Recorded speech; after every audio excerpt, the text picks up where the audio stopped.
হ্যাঁ বন্ধুরা, সকালবেলা রাস্তায় বেরিয়ে দেখি এখানে সব জায়গায় জল হয়ে গেছে। তো যেহেতু রাতে প্রচুর পরিমাণ বৃষ্টি হয়েছে, তো মাথায় আসলো যে মাঠে পাটের জায়গায় কী কন্ডিশন, তো মাঠে যেতে হবে।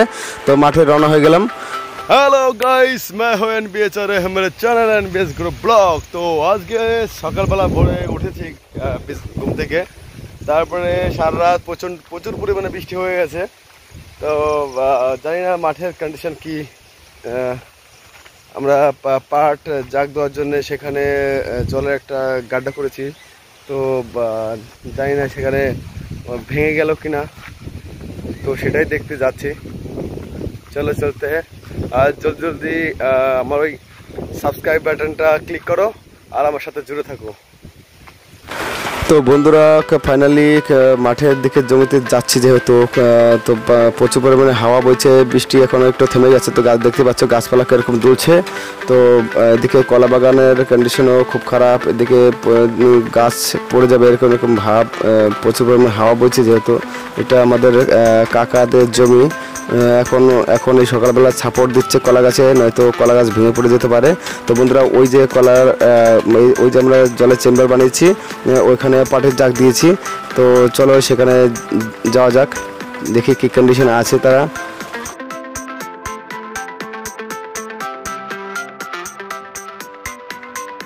তো বন্ধুরা, দেখতে পাচ্ছ জল একেবারে টুবু পরিপূর্ণ জলে আছে। হয়তো রাতে জল এখান দিয়ে বেরিয়েও গেছে।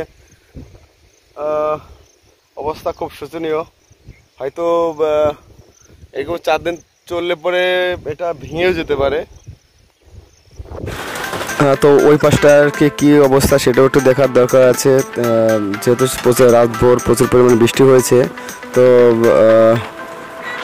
হ্যাঁ, তো বন্ধুরা, জলে দেখেছো উপর দিয়ে বেরিয়ে যাচ্ছে, এখন জল উপর দিয়ে চুয়াচ্ছে। তো এখানে হ্যাঁ পড়েছে, তো আমার ওভারলোড হয়ে জল বেরিয়ে গেছে।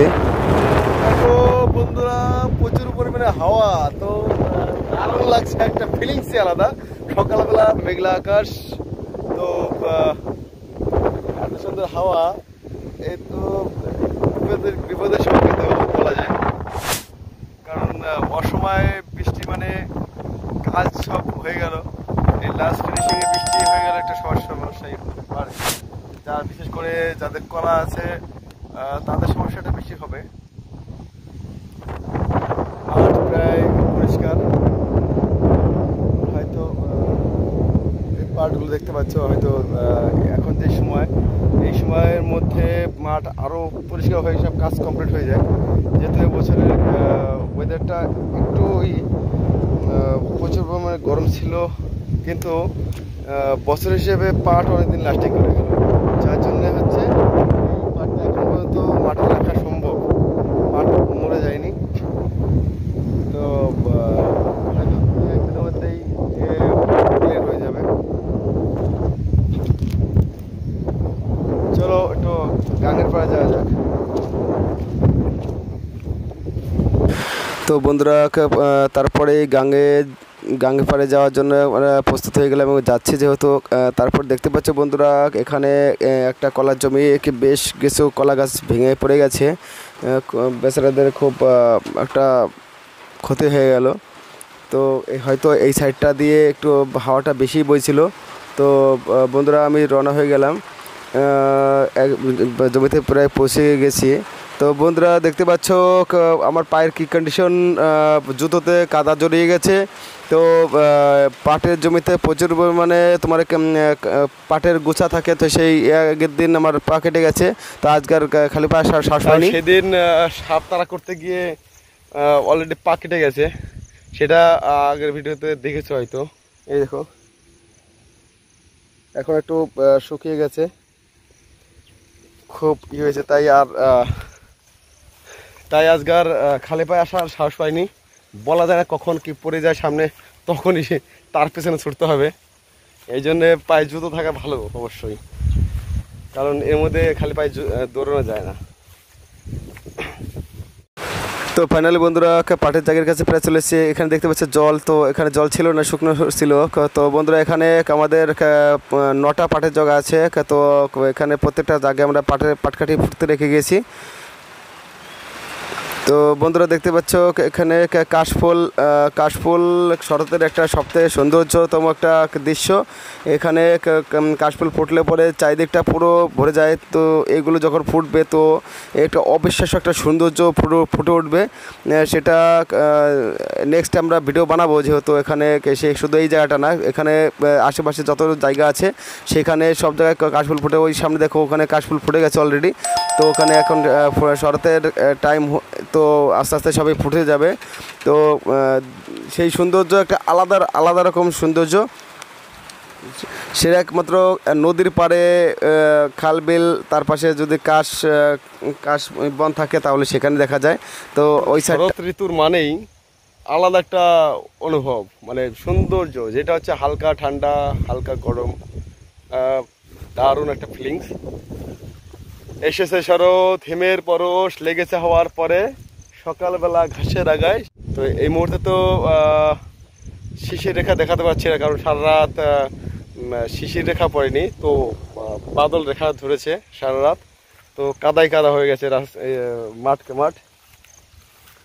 তো এখন ওটা দেখানো সম্ভব না, নয়তো যে সকালবেলা এসেছি তো দেখতে পাচ্ছ এখনো পুরো ভরি আছে, ভোরবেলা প্লাস মেঘলা। এই মুহূর্তে অতটা ইয়ে হবে না। নেক্সট টাইম যখন সকালবেলা আসবে তো অবশ্যই দেখাবো সেই ঘাসের আগে শিশির রেখা, সে অবিশ্বাস্য একটা ব্যাপার। তো গাইস, শীঘ্রই আমরা একটা ক্যামেরা কিনবো সিদ্ধান্ত নিচ্ছি, কারণ এইভাবে আমাদের সমস্যা হয় যে মোবাইলে সব কিছু করা সম্ভব হয় না। তো তো আমার ছোটবেলা থেকে একটা শখ ছিল যে একটা ক্যামেরা থাকবে, ওয়াইল্ড লাইফ ফটোগ্রাফ করে বেড়াবো আমি। সময়ের সাথে সাথে অনেকটা সমস্যা হয়। তো ইনকাম করি প্রচুর, কিন্তু সে সবসময় টাকা জমানো পসিবল হয় না। তো বন্ধুরা, বাজারের একটা নতুন ভিডিও আসছে আমাদের। তো আমরা ছোটোবেলায় ঠাকুমার কাছে ঘুমাতাম, সেই নানান গল্প শোনার জন্য, সেই গল্প শুনে অনেক কিছু ক্যাপচার করেছি, সেই সমস্ত ভিডিও আমাদের বাজারে আসছে। তো সেটাই করেছি। তো রাতভর আমরা গল্প শুনতাম এবং সেইগুলো আমাদের মাথায় আছে অবশ্যই। তো দারুণ কন্টেন্ট, দারুণ লাগবে, মতলব অসাধারণ লাগবে সেই সমস্ত। তো প্রত্যেকটা ঘটনাকে আমি একটা আলাদা রূপ দিতে চাইছি, তো রূপ দেব। তো সেইগুলো অলরেডি আমার প্রচুর ভিডিও আমার লেখা হয়ে গেছে। তো সেই ভিডিও এখন ওইগুলোকে রূপ দিলে দেখতেই পারবে। তো বন্ধুরা, আমি মিথ্যা সান্ত্বনা, মিথ্যা প্রতিশ্রুতি কাউকেই দিই না। অলরেডি দেখো বন্ধুরা, এখন আর কিছু বলবো না, বৃষ্টিতে তাড়া করে দিয়েছে। এখন দেখতে পাচ্ছ বৃষ্টি শুরু হয়ে গেছে। তো আমি এখন যাই, যেহেতু মোবাইলে জল পড়ে যাবে। Okay guys, tata, bye bye.